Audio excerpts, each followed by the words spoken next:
नमस्कार मित्रांनो, जी के हितेश या यूट्यूब चॅनलवर आपल्या सर्वांचे स्वागत आहे। आज आहे 9 सप्टेंबर 2024। आजच्या दिवसाचे जेवढेही चालू घडामोडीवरील महत्त्वाचे प्रश्न असतील ते आपण या व्हिडिओच्या भागात कव्हर करणार आहोत। तसेच मित्रांनो, आपण जर नवीन असाल आणि आमच्या चॅनलवरील व्हिडिओ पहिल्यांदा पाहत असाल तर चॅनलला देखील अवश्य सबस्क्राइब करायला विसरू नका। तर व्हिडिओ सुरू करूया। प्रश्न पहिला, आंतरराष्ट्रीय पोलीस सहकार दिन कधी साजरा करण्यात आला? A 4 September, B 5 September, C 6 September, D 7 September. या प्रश्नाचे योग्य उत्तर आहे डी 7 सप्टेंबर। संयुक्त राष्ट्रसंघातर्फे दरवर्षी 7 सप्टेंबर रोजी आंतरराष्ट्रीय पोलीस सहकार्य दिन साजरा केला जातो। इंटरपोलच्या स्थापनेच्या स्मरणार्थ आणि शांतता, सुरक्षा, न्याय राखण्यासाठी जगभरातील कायद्यांची अंमलबजावणीची भूमिका अधोरेखित करण्यासाठी हा दिवस साजरा केला जातो। पुढील प्रश्न, the art and art teaching हे पुस्तक कोणी लिहिले आहे? A R Balasubramaniam, B D Purushottam, C Dubri Subbarao, D यापैकी नाही। या प्रश्नाचे योग्य उत्तर आहे बी बी पुरुषोत्तम। नुकतेच काही पुस्तके प्रकाशित झाली आहे, त्याबद्दल जाणून घेऊ। A journey from black gold to white gold या पुस्तकाचे लेखक आहे Kuldeep Gupta. Modi governance triumph reshaping India's part to prosperity या पुस्तकाचे लेखक आहेत तरुण चुग। कॉल ऑफ द गिर या पुस्तकाचे लेखक आहे Parimal Nathwani. Breaking rocks and barriers memoirs of a geologist and mountaineer हे पुस्तक सुदीप्ता सेन गुप्ता यांनी लिहिले आहे। पुढील प्रश्न, वर्ल्ड डेफ चॅम्पियनशिपमध्ये नुकतेच विश्वविक्रमासह कोणी सुवर्णपदक जिंकले? ए शौर्य सैनी, बी नीरज चोप्रा, सी कपिल परमार, डी ज्योती बेरवाल। या प्रश्नाचे योग्य उत्तर आहे ए शौर्य सैनी। शौर्य सैनीने पुरुषांच्या 50 मीटर रायफल 3 पोझिशन स्पर्धेत 452.4 गुणांसह सुवर्णपदक जिंकले आणि जागतिक कर्णबधिर चॅम्पियनशिपचा विक्रम प्रस्थापित केला। ही स्पर्धा जर्मनी येथे पार पडली। पुढील प्रश्न, ऑलिम्पिक काउन्सिल ऑफ आशियाचे पहिले भारतीय अध्यक्ष कोण बनले? ए जय शहा, बी भरत शेषा, सी रणधीर सिंग, डी अरविंद वड्रा। या प्रश्नाचे योग्य उत्तर आहे डी रणधीर सिंग। इतर काही महत्त्वाच्या नवीन नियुक्तींबद्दल आपण जाणून घेऊ। जय शहा यांची ICCच्या चेअरमनपदी नियुक्ती करण्यात आली आहे। अरविंद वड्रा यांची नेपाळ लिमिटेडचे पुढील CMD म्हणून नियुक्ती करण्यात आली आहे। शरद कमल यांची ITTF फाउंडेशनचे राजदूत म्हणून नियुक्ती करण्यात आली आहे। नीरज चोप्रा आणि आयुष्मान खुराना यांची FICCI यूथ आयकॉन प्रदान करण्यात आले आहे। दलजीत सिंग चौधरी यांची BSFच्या DGP पदी नियुक्ती झाली आहे। RS भाटी यांची CISFचे DG म्हणून नियुक्ती करण्यात आली आहे। B श्रीनिवासन यांची NSGचे नवे महासंचालक म्हणून नियुक्ती करण्यात आली आहे। श्रीराम कॅपिटल प्रायव्हेट लिमिटेडने शुभश्री यांची MD आणि CEO म्हणून नियुक्ती केली आहे। पुढील प्रश्न, कोणत्या देशाने अलीकडेच 7 सप्टेंबर रोजी आपला स्वातंत्र्य दिन साजरा केला आहे? A Myanmar, B Nepal, C Brazil, D Hungary. या प्रश्नाचे योग्य उत्तर आहे सी ब्राझील। ब्राझीलचा स्वातंत्र्य दिन दरवर्षी 7 सप्टेंबर रोजी साजरा केला जात असतो। 7 सप्टेंबर 1822 रोजी ब्राझीलला पोर्तुगालपासून स्वातंत्र्य मिळाले। या प्रश्नात ब्राझीलचा उल्लेख झाला आहे, तर ब्राझीलविषयी इतर काही महत्त्वाची माहिती जाणून घेऊ। ब्राझीलची राजधानी आहे ब्राझिलिया। अध्यक्ष आहेत लुईज इनासियो लुला दा सिल्वा। चलन वापरले जाते ब्राझिलियन रियल। पुढील प्रश्न, भारताने अलीकडेच अग्नी 4 बॅलिस्टिक क्षेपणास्त्राची यशस्वी चाचणी कोठे केली आहे? ए राजस्थान, बी ओडिसा, सी तामिळनाडू, डी अंदमान निकोबार।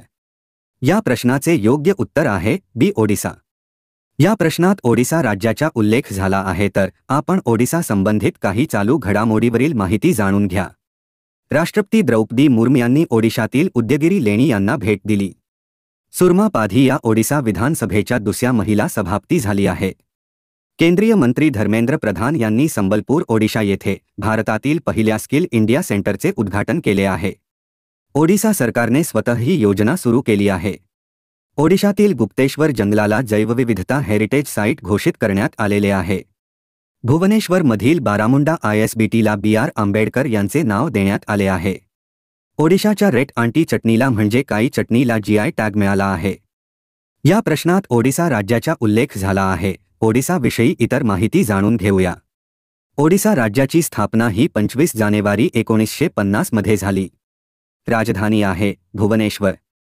मुख्यमंत्री आहेत मोहन चरण माझी. राज्यपाल आहेत रघुवर दास. विधानसभा सदस्य संख्या आहे 147. लोकसभा सदस्य संख्या आहे 21. राज्यसभा सदस्य संख्या आहे 10. पुढील प्रश्न. मनीष कुमार गुप्ता यांची कोणत्या राज्याचे मुख्य सचिव म्हणून नियुक्ती करण्यात आली आहे? ए. महाराष्ट्र. बी. कर्नाटक. सी. अरुणाचल प्रदेश. डी. मेघालय. या प्रश्नाचे योग्य उत्तर आहे सी. अरुणाचल प्रदेश. या प्रश्नात अरुणाचल प्रदेशचा उल्लेख झाला आहे, तर अरुणाचल प्रदेश विषयी काही महत्त्वाची माहिती जाणून घेऊ. घरगुती नळ पाणी कनेक्शन साध्य करणारे अरुणाचल प्रदेश हे ईशान्येकडील पहिले राज्य आहे. ठरले. पवन कुमार सैन यांच्या अरुणाचल प्रदेशचे मुख्य निवडणूक अधिकारी म्हणून नियुक्ती करण्यात आली आहे. अरुणाचल प्रदेश मंत्रिमंडळाने स्पेशल टायगर प्रोटेक्शन फोर्सला मंजुरी दिली आहे. तसेच अरुणाचल प्रदेश विषयी इतर महत्त्वाची माहिती जाणून घेऊ. अरुणाचल प्रदेशची स्थापना ही 20 फेब्रुवारी 1987 मध्ये झाली. राजधानी आहे इटानगर. राज्यपाल आहेत लेफ्टनंट जनरल कैवल्य त्रिविक्रम पारनाईक. मुख्यमंत्री आहेत पेमा खंडू. उपमुख्यमंत्री आहे चौना मे. विधानसभा सदस्य संख्या आहे 60. लोकसभा सदस्य संख्या आहे 2. राज्यसभा सदस्य संख्या आहे 1. पुढील प्रश्न. कोणत्या आयआयटीने हवाई वाहतूक शिक्षणाला प्रोत्साहन देण्यासाठी एअरबस सोबत भागीदारी केली आहे? A. IIT Guwahati. B. IIT Mumbai. C. IIT Delhi. D. IIT Bhubaneswar. या प्रश्नाचे योग्य उत्तर आहे ए. आयआयटी गुवाहाटी. पुढील प्रश्न. पॅरिस पॅराऑलिम्पिक समारोप समारंभात भारताच्या ध्वजवाहक म्हणून कोणाची निवड करण्यात आली आहे? ए. हरविंदर सिंग. बी. प्रीती पालू.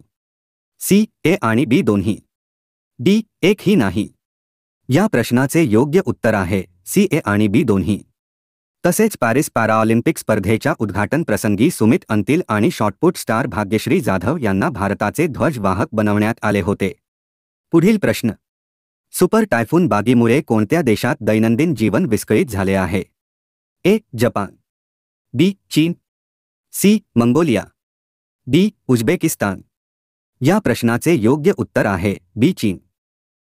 चीनबद्दल इतर महत्त्वाची माहिती जाणून घेऊ.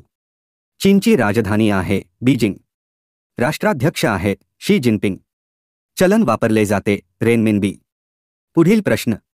कोणत्या राज्याच्या विधानसभेने अलीकडेच पक्षांतर करणाऱ्यांसाठी पेन्शन रद्द करण्याचे विधेयक मंजूर केले आहे?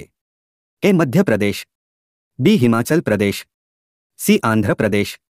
डी. उत्तर प्रदेश. या प्रश्नाचे योग्य उत्तर आहे बी. हिमाचल प्रदेश. या प्रश्नात हिमाचल प्रदेशचा उल्लेख झाला आहे, तर आपण हिमाचल प्रदेश विषयी महत्त्वाची माहिती जाणून घेऊ. हिमाचल प्रदेश सरकारने मुख्यमंत्री सुख शिक्षा योजनेला मान्यता दिली आहे. हिमाचल प्रदेशमध्ये मुख्यमंत्री बाल पोषण योजना सुरू करण्यात आली. हिमाचल प्रदेशच्या मुख्यमंत्र्यांनी नैसर्गिक शेतीला प्रोत्साहन देण्यासाठी हिम उन्नती हा नवीन उपक्रम सुरू केला आहे. हवामानाचा अंदाज घेण्यासाठी लाहौल स्पितीमध्ये डॉपलर रडार बसवण्यात येणार आहे. तसेच मित्रांनो, हिमाचल प्रदेश राज्याविषयी इतर माहिती जाणून घेऊ. हिमाचल प्रदेशची स्थापना ही 25 जानेवारी 1971 मध्ये झाली. राजधानी आहे शिमला. राज्यपाल आहेत श्री शिवप्रताप शुक्ला. मुख्यमंत्री आहेत श्री सुखविंदर सिंग सुखू. उपमुख्यमंत्री आहेत श्री मुकेश अग्निहोत्री. विधानसभा सदस्य संख्या आहे 68. लोकसभा सदस्य संख्या आहे 4. राज्यसभा सदस्य संख्या आहे 3. शेवटचा प्रश्न आहे. कोणत्या राज्य सरकारने अलीकडे $10 अब्ज सेमीकंडक्टर फॅब युनिटला मंजुरी दिली आहे? ए. गुजरात. बी. महाराष्ट्र. सी. उत्तर प्रदेश. डी. कर्नाटक. या प्रश्नाचे योग्य उत्तर आहे बी. महाराष्ट्र. या प्रश्नात महाराष्ट्र राज्याचा उल्लेख झालेला आहे. तर महाराष्ट्राविषयी आपण इतर काही माहिती जाणून घेऊ. महाराष्ट्र राज्याची स्थापना ही 1 मे 1960 मध्ये झाली. राजधानी आहे मुंबई. मुख्यमंत्री आहेत एकनाथ शिंदे. राज्यपाल आहेत रमेश बैस. विधानसभा सदस्य संख्या आहे 288. विधान परिषद सदस्य संख्या आहे 78. लोकसभा सदस्य संख्या आहे 48. राज्यसभा सदस्य संख्या आहे 19. मित्रांनो, अशा प्रकारे आपण आज चालू घडामोडीवरील महत्त्वाचे प्रश्न या व्हिडिओत कव्हर केले. आपण कुठल्याही स्पर्धा परीक्षेची तयारी करीत असाल त्या सर्व स्पर्धा परीक्षेस हे प्रश्न आपणास नक्कीच उपयोगी पडतील. असे प्रश्न आपण या व्हिडिओत कव्हर केलेले आहे. आपल्याला जर व्हिडिओ आवडला असेल तर हा व्हिडिओ आपल्या मित्रांनाही शेअर करा. तसेच व्हिडिओला लाईक करायलाही विसरू नका. असेच स्पर्धा परीक्षेविषयी व्हिडिओ पाहण्यासाठी आमच्या जी.के. हितेश या यूट्यूब चॅनलला देखील अवश्य सबस्क्राईब करून घ्या. व्हिडिओ शेवटपर्यंत पाहिल्याबद्दल आपले धन्यवाद.